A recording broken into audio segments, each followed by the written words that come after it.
You may have heard the phrase death wall, but have you ever actually seen a real one? Well, now you have. This is a death wall. For at least the past 1,500 years, Murus Providentia in Latin, or in English, foresight walls, have been known in a few remote and very isolated villages in England.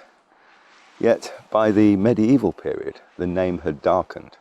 Murus Providentia became Murus Mortis. Foresight walls became death walls.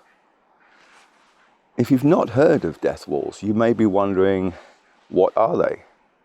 Also, why would every person in a village gather in front of them once a year on Halloween? The first question, what are they? That's simple. Each year, just after midnight, at the end of October, a death wall will show you a true and clear vision of your own death, played out before your very eyes in unflinching and sometimes horrendous, violent and bloody detail. Some people try taking cattle, dogs, cats, sheep and even plants to these walls, but they don't reflect the fate of animals or nature, only people. So by the late 9th century, the name had changed again to Murus Mortis Hominis, human death walls. Why does every person in a village visit them at the same time? Well, as the saying goes, there's safety in numbers. No one in their right mind would visit them alone. And yet, here I am, at the end of October on Halloween. Let's see what happens. I better have a look. Nothing at the moment. For most of the year, these walls are nothing more than an outcrop of rock in some forgotten corner of moorland or forest. But on All Hallows Eve, for a few minutes after midnight, they become something else, a genuine portal to the future. And it was here, I think it was in the year 1492, that a newly appointed priest, Father Thomas Ainsworth, left us the only first-hand clerical account of a human death wall ever discovered. His diary, which had been hidden beneath the altar of St. Edward's Church in Leek, which is just a few miles from here, it was discovered in the 18th century when the church was being renovated. As I said, today is the 31st of October 2024, Halloween, and it's now just a few minutes before midnight. I want you to imagine yourself being here exactly 532 years ago, with mist clinging to the gorge floor like the cold breath of some buried beast. Father Thomas was determined to prove that death walls were nothing more than a legend, and so he disguised himself as a peasant farm worker, dressed in a plain cloak and rough clothing. He was hoping to blend in with the crowd which were climbing into the mist-shrouded hills. But the stink of cruel, lifelong poverty clung to the locals more than he could ever imitate. The poor folk of Leek would gather in the town square for the traditional beer and ergot-infested rye bread before setting out. Then, shuffling forward in a long, silent line, they began their climb into the darkness. Some carried hollowed-out turnips with tallow flames flickering in their centre, the long line of dim lights swaying over the moors like some giant serpent. Their march had purpose, as though summoned by hunger itself. But this was no hunger of the stomach. They were painfully accustomed to that. This was a desperate hunger for redemption. Quite simply, had they done enough good to give them a peaceful death? Thomas knew that the church had issued threats against anyone who attended such gatherings. He himself had raged against them many times from the pulpit. Yet he also knew that fear preached harder and louder than he ever could, and its sermon pulled the crowd forward towards the wall. 1492 had been a year of lean harvest. The crops rotted in the soil, oats thinned to dust. Limping cattle staggered in the fields before their bleached white bones would lie scattered where pastures should have been green. And so it was at the turning of October that en masse they crept into this dark veined chasm where the stone walls weep and ivy clutches like fingers escaping a grave. Martha, the miller's daughter, carried a tallow lantern. Her pale and sickly young brother clung to her skirts, whispering scraps of half-forgotten prayers. Behind them came Richard, the charcoal burner, his hands still black from his craft, fingers twitching as if to feed more wood to the fire. One by one they pressed inward until the moon above was swallowed by the high walls. This place had been holy once, when the Lollards fled the king's men and made this gorge their secret church. But Thomas saw no sanctity here. He knew that without veneration, holy things swiftly rot to nothing. He heard the tales the villagers whispered of past years and how the wall gave sight of a terrible future, with the starved, the drowned, the plague dead and the hewn, all waiting behind the stone for their living reflection. He heard but didn't believe. Thomas was a servant of Rome, an ordained man of the church, and he had come that night to prove the legend false. The people gathered, whispering to anyone who would listen, a list of the good deeds they'd done since last Halloween. And then, just before midnight, a great stillness fell.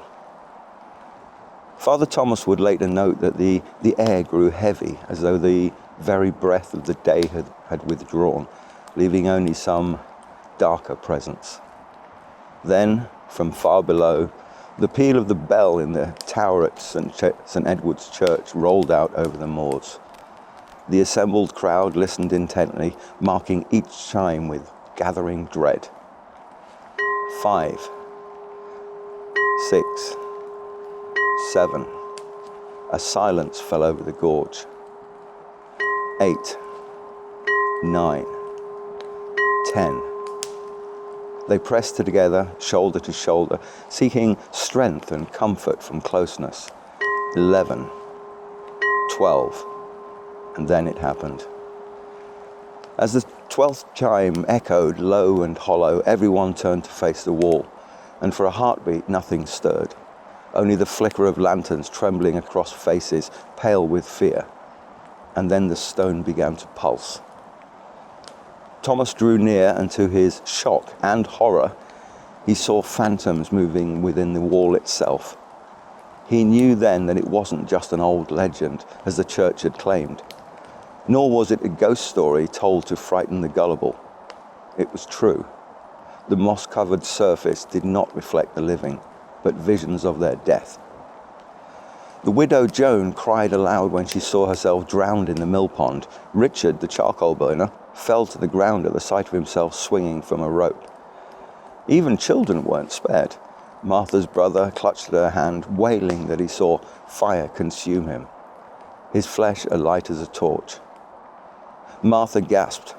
Her lantern flared bright, and in its unsteady light, she saw what the others had seen. Shapes crawling in the moss, shadows too dense for moonlight. They were outlines of the condemned, men hanged for heresy or the false claims of vengeful neighbours, women burned for muttered charms and herbal remedies, their faces forever unhinged in silent screams. The crowd erupted. Some ran clawing towards the mouth of the gorge.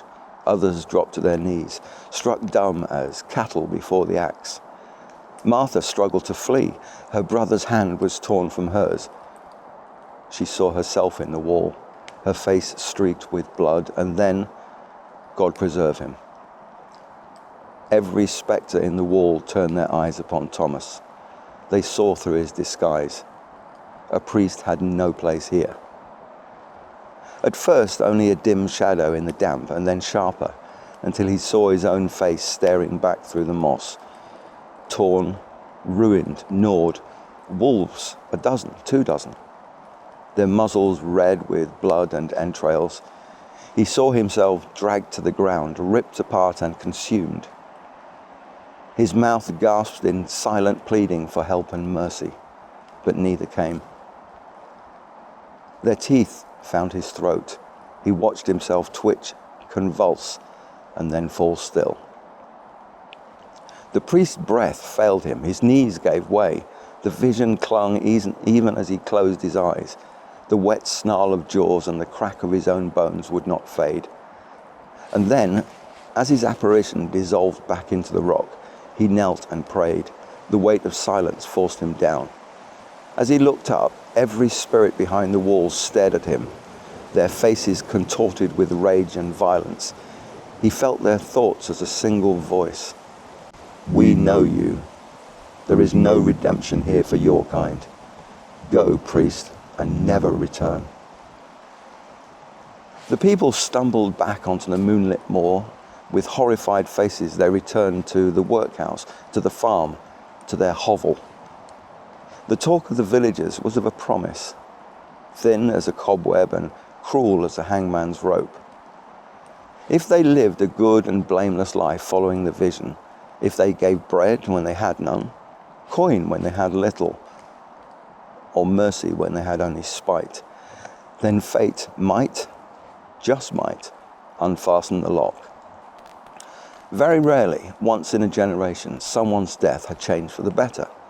It was something to be wished, to drift gently into that final sleep, a full belly, the warmth of a fire nearby, the murmur of kind voices close at hand, and the tear-streaked faces of one's kin softened by candlelight. Thomas finally understood why they came here year after year. The promise of a better death was enough to draw the desperate. This was the year 1492, when Columbus was sailing west into vast oceans which no English peasant had ever even imagined. In the village of Leek, no one cared for the wider world. They thought only of thin oats, stillborn cattle, and the sky that spat rain until the fields drowned. But they tried to be good for a while. After Halloween, Joan the widow gave half her grain to a neighbour's hungry child. Richard the charcoal burner left coins, a precious few, on the altar at St. Edward's Church. Martha scrubbed the priest's floor, though he paid her nothing. And despite his vows, she felt his eyes linger too long upon her. They tried, for a short while, for goodness was the only shield, thin as it was. But goodness rarely holds, it rarely lasts. The widow Joan slipped on the ice that winter, falling into the mill pond. They found her in the thaw, hair tangled in the weeds, her face eternally frozen in terror. Richard was caught poaching deer and hanged on a green hill above the village. As a warning, his body was left high to rot, until only the skeleton remained, swaying in the breeze. Martha's brother lit a candle too near the thatch. The fire spread like the devil's laughter, and she carried him screaming into the night, his flesh crackling in her arms. She never recovered, dying a few months later with plague blood rising from her lungs. The wall had spoken true. When at last Thomas staggered into the night air, the others had already fled. Once safely back on holy ground, rested and well-fed, he told himself and his diary it was an illusion, some trick of mist and hunger and credulous minds. Yet even as he wrote, he heard the sound of paws padding beyond the vestry door. He smelled the pack on the wind, but he had no fear. As a man of the cloth, he believed himself immune from harm. By God's divine grace, no evil could touch him. So he opened the door. Father Thomas Ainsworth, parish priest of Leek in Staffordshire, was eaten by wolves outside his church on All Saints' Day, 1492. On his gravestone is the Latin epitaph, Quem lupi commendarunt, des anime eas miserator, nam murus nullum abit. He the wolves have eaten, may God have mercy on his soul. Nam murus nullum abit, for the wall has no mercy.